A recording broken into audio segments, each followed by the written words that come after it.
Bapak Ibu jemaat kekasih Tuhan,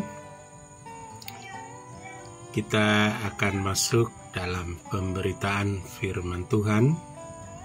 Dan sebelum kita membaca dan merenungkannya, mari kita berdoa mohon pertolongan Roh Kudus. Kita berdoa. Bapa di sorga, kami semua keluarga mengucap syukur kepada Tuhan. Hari ini Tuhan mau hadir di tengah-tengah keluarga kami untuk menyampaikan firman kebenaran Tuhan. Kami mohon kuasa Roh Kudus-Mu untuk menolong kami, supaya kami dapat mendengar, membaca dan merenungkannya, dan sanggup melakukannya dalam hidup beriman kami sehari-hari. Bersabdalah ya Tuhan, kami siap mendengarkannya. Amin.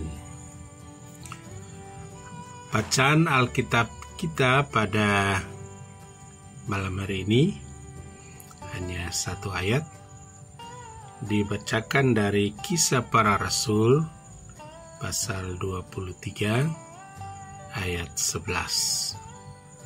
Demikian bunyi firman Tuhan. Pada malam berikutnya, Tuhan datang berdiri di sisinya dan berkata kepadanya, "Kuatkanlah hatimu, sebab sebagaimana engkau dengan berani telah bersaksi tentang aku di Yerusalem, demikian jugalah hendaknya engkau pergi bersaksi di Roma." Demikian firman Tuhan. Terpujilah Kristus. Haleluya. Jemaat yang dikasihi Tuhan, menurut beberapa buku, Rasul Paulus berjumpa dengan Yesus 2 kali. Yang pertama itu, Yesus menjumpai Paulus, yang waktu itu Saulus, di jalan menuju Damsyik. Yesus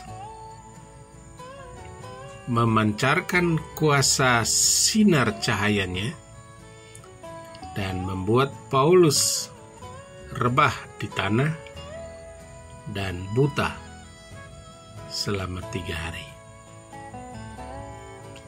Lalu terdengar suara, "Saulus, Saulus, mengapa engkau menganiaya aku?"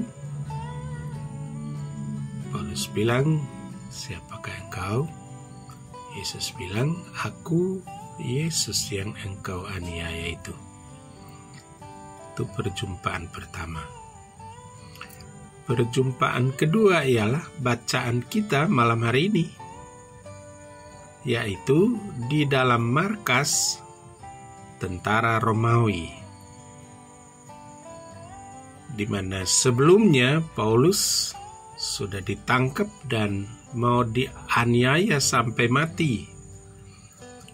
Tetapi datanglah para tentara Romawi dan mengambilnya dan membawa dia ke markas.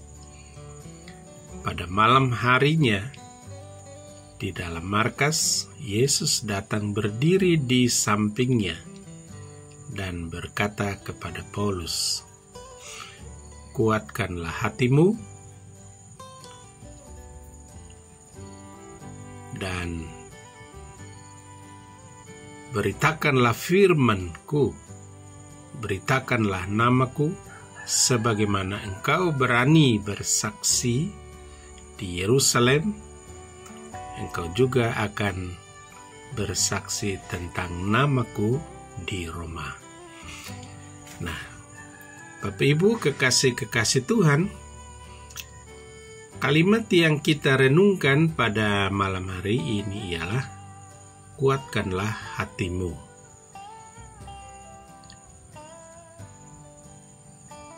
Kuatkanlah hatimu supaya engkau terus berani memberitakan namaku seperti di Yerusalem dan nanti juga di Roma. Apa artinya kuatkanlah hatimu yang dikehendaki oleh Yesus? Untuk memahami kalimat ini, kita perlu dua pertanyaan. Melalui dua pertanyaan ini, kita berusaha masuk ke dalam kalimat ini dan kita menemukan inti kebenaran firman dan maksud dari Tuhan Yesus ini. Satu, mengapa harus hati, tidak organ yang lain? Pertanyaan kedua, diperlukan sikap yang bagaimanakah supaya Allah mau dan berkenan tinggal di dalam hati manusia? Dua pertanyaan ini barangkali dapat menolong kita untuk memahami apa yang dimaksud Yesus untuk Paulus, kuatkanlah hatimu. Yang pertama, mengapa harus hati? Bukan kaki atau tangan, atau mulut, atau kantong, atau saku kita yang dikuatkan. Dan mengapa harus hati? Ya, harus hati karena itu hukum Allah. Matius 22 ayat 37 bagian A. Kasihilah Tuhan Allahmu dengan segenap hatimu. Jadi mengapa harus hati tidak yang lain? Karena memang hukum Allah ialah hati. Kalau Allah berkenan masuk ke dalam kehidupan seseorang, Allah mencari hati. Sebab di hati itulah ada takhta Allah. Sejak penciptaan manusia, hati itu diperuntukkan untuk takhta Allah. Allah bertakhta di situ. Itu mahligai Allah, mahligai Roh Kudus, mahligai Yesus, dan singgasananya, yaitu di dalam hati. Ya. Dan hati itu karena pusat atau pabrik keinginan, maka kehadiran Allah di dalam Yesus dan Roh di dalam hati itu mengunci agar seluruh keinginan yang diproduksi oleh hati tidak boleh liar. Harus benar-benar dikuasai dan dipimpin oleh Roh. Hendaklah hidupmu dipimpin oleh Roh. Maka setiap orang yang dipimpin oleh Roh, dia menjadi manusia-manusia rohani, manusia-manusia Allah.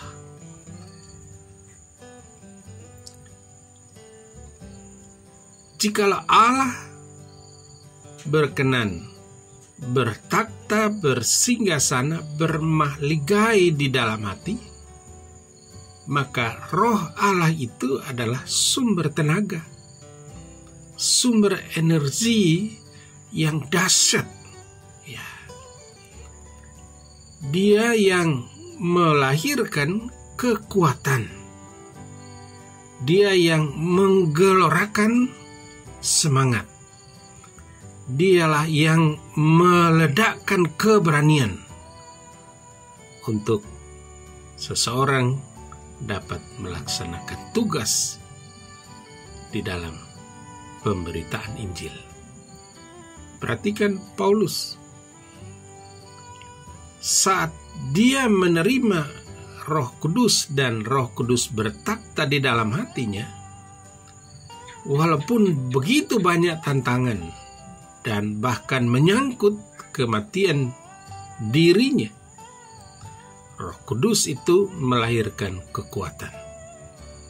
Roh Kudus itu mendatangkan gelora semangat dan meledakkan keberanian Rasul Paulus untuk berhadapan dengan berbagai tantangan, kesulitan, pembunuhan, penganiayaan, untuk fokus pada tugasnya, yaitu memberitakan nama Yesus. Jadi ini peran Roh Kudus, ya. Jadi kalau mau kuat, berani dan tahan uji dalam menghadapi tugas utama dan juga menghadapi berbagai tantangan dan persoalan, tidak ada kekuatan lain, hanya kekuatan Roh Kudus.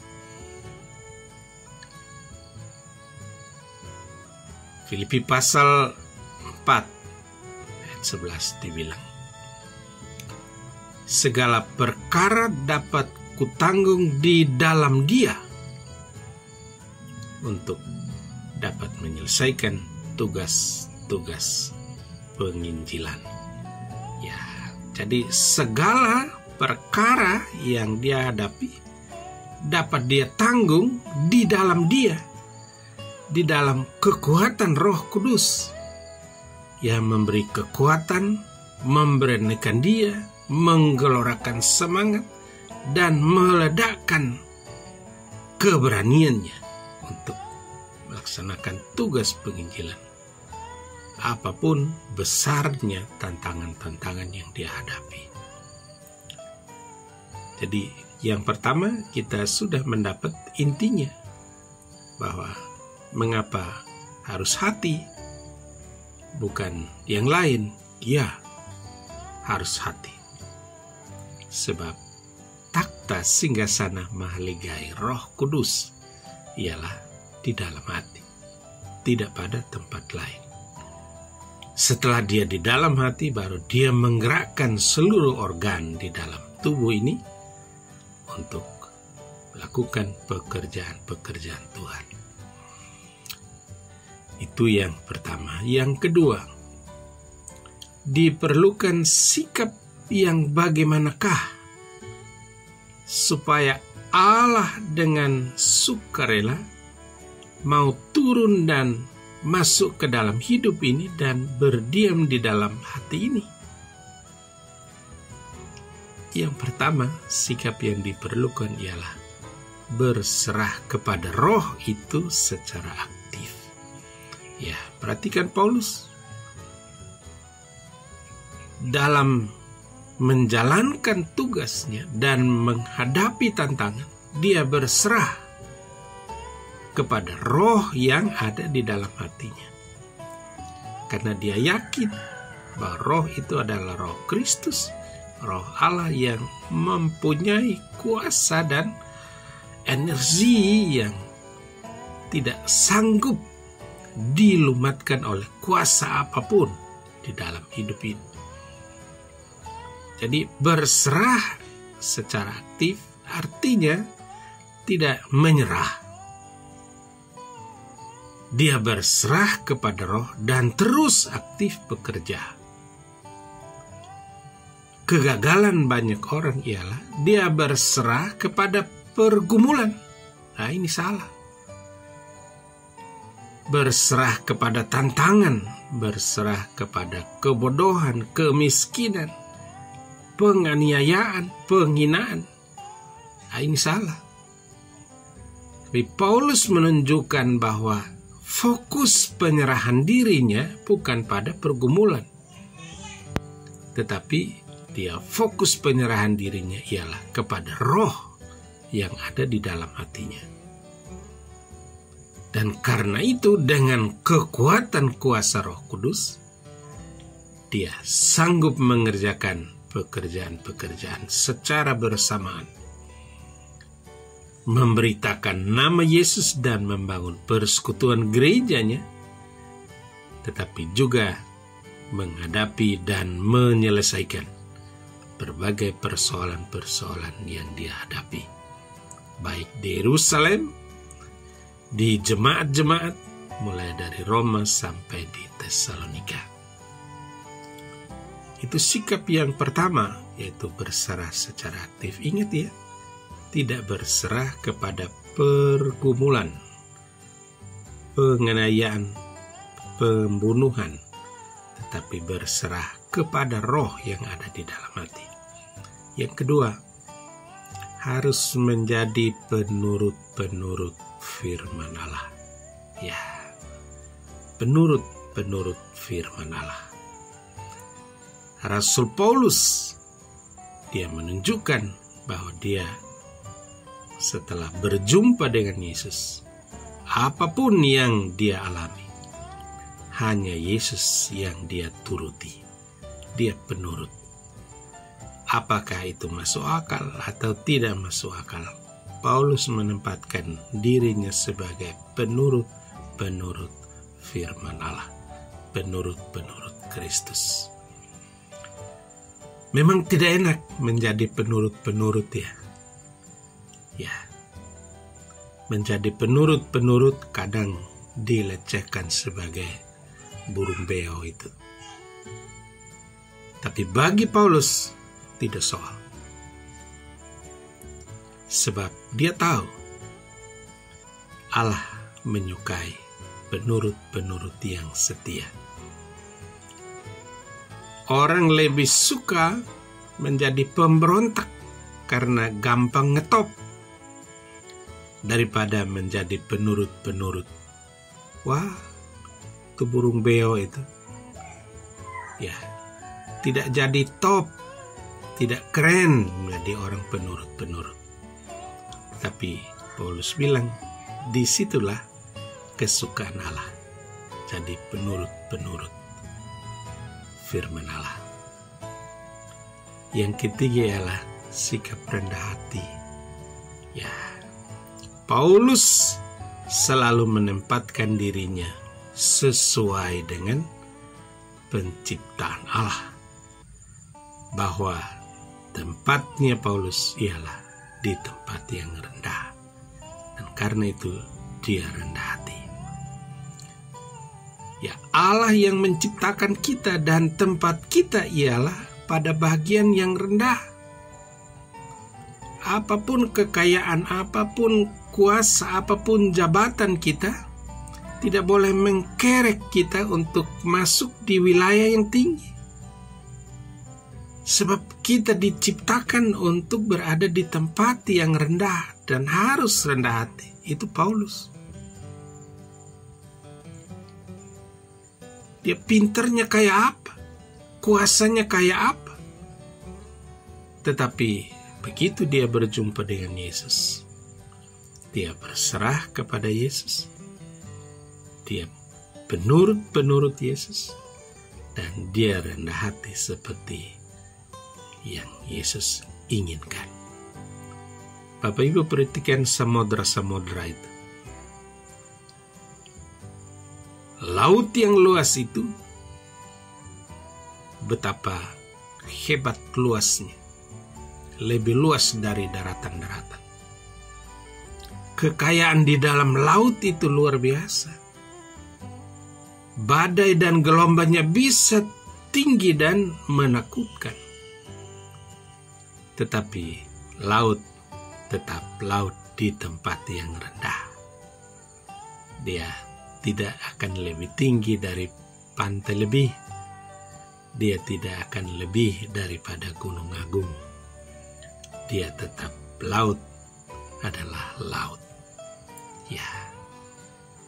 Nah, Bapak Ibu kekasih-kekasih Tuhan, 3 sikap ini ya berserah secara aktif, jadi penurut-penurut firman Allah, dan hidup rendah hati membuat Allah di dalam Yesus kepicut, terpesona, dan tidak segan-segan untuk dia dengan lekas masuk di dalam hati orang yang punya sikap seperti ini, untuk dia memberi keberanian, memberi kekuatan, menggelorakan, meledakkan keberanian dan semangat untuk memberitakan nama Yesus. Memberitakan nama Yesus tidak sama dengan orang jual obat. Mau beli atau tidak beli, yang penting saya cuap-cuap.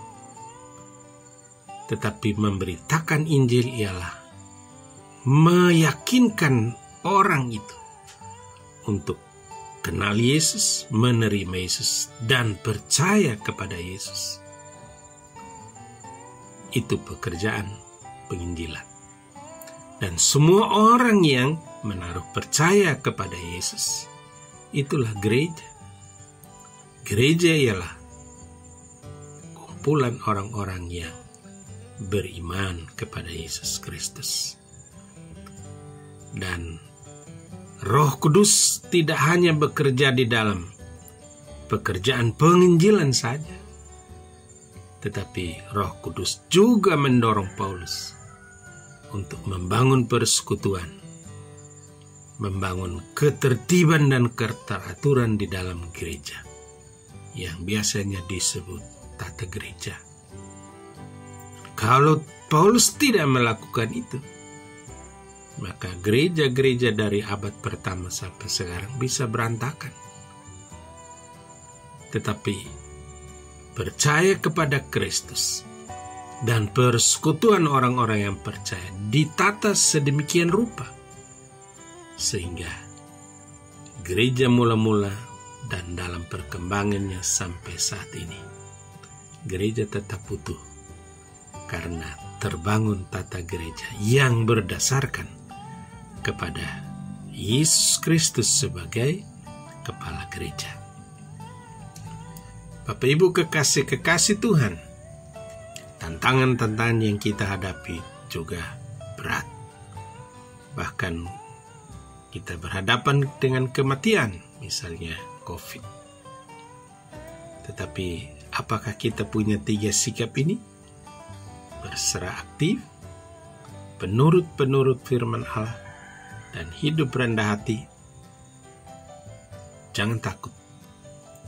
Kuatkan hati, karena roh yang Allah ada di dalam hati kita akan memberi kita keberanian untuk tetap maju, tetap bekerja, dan tetap dapat menyelesaikan tiap-tiap persoalan, dapat memecahkan berbagai tantangan-tantangan untuk hidup yang lebih baik di hari-hari yang akan datang. Jemaat kekasih Tuhan, itulah yang dimaksud. Kuatkanlah hatimu. Beritakanlah namaku dengan berani seperti di Yerusalem, dan juga akan di Roma, di Yunani, dan penerusnya sampai ke ujung-ujung dunia, di Indonesia, dan sampai di Gianyar. Bapak Ibu kekasih Tuhan, bangunlah karakter hidup. Ya, apapun tantangan dan persoalan pergumulan hidup, berserahlah secara aktif kepada Tuhan. Jadilah penurut-penurut Yesus Kristus dan hiduplah dengan rendah hati. Kiranya Tuhan memberkati firman-Nya. Amin.